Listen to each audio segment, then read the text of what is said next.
Hi and welcome. So sometimes what we want to do is we have some attrition data, which is of the usual kind, nothing special there. So what we want to do is we want to plot it, and this is what it looks like. So if you look at it in the CSV file, this is what the attrition data looks like. It's employee IDs, name, years that people have spent in the organization, and department, grade, location, and reason for exit. So location can be the cities, grade can be anything from 1 to 4, 5, whatever grades you have in your organization. Department can be different departments, uh, software, marketing, sales, finance, HR. Years can be whatever years folks have spent in the organization. These are just random names that I've just created, and this is actually random data of how many. It's of 1,000 employees.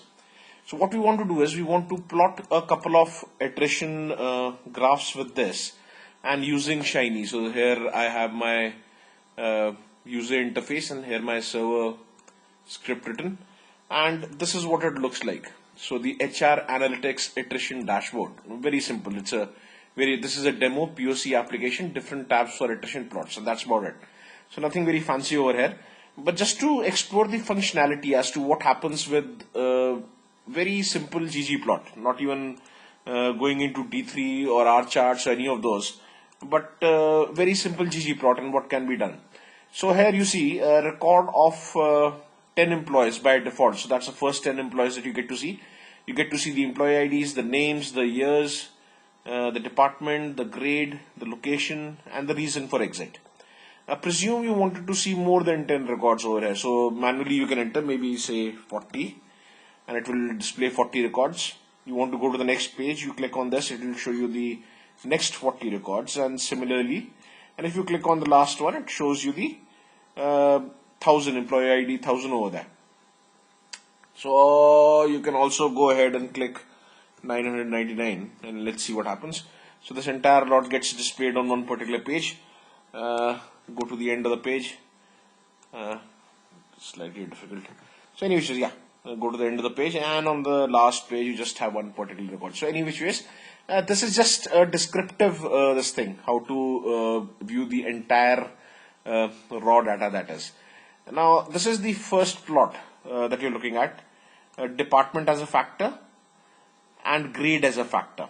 So within the software department, how many folks were there who were at grade 1 who've attrited, how many at grade 2.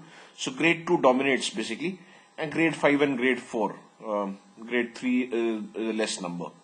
Grade 3 is more over here in the operations department. So this is a simple bar plot.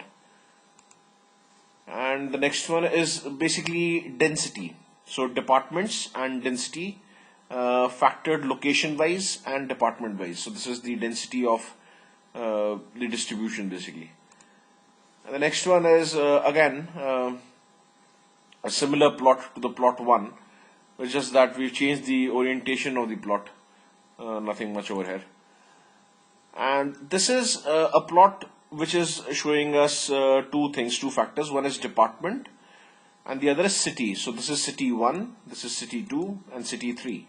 So as you can see in city 1, attrition overall is quite low, there hardly any attrition over there.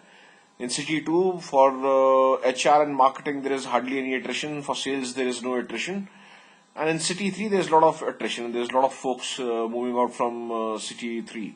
So quite possible that the headcount is more in city 3, and that's the reason this is happening. So again, this is not necessarily the best plot for this kind of a data input, but yes, this is a normal QQ plot, more of a statistical measure. So these are the various things which can be done with Shiny and done quite quickly in a dynamic manner. All you need to ensure is that your file, the format of the file is such wherein you can immediately import it in, and then you can go ahead and play with these plots. If the format is different from what is over here, then it hardly takes any time to go into the code and basically change the format. It is just these many lines of code which are required to change the format. So you can go ahead and change the format also. Well, thanks a lot.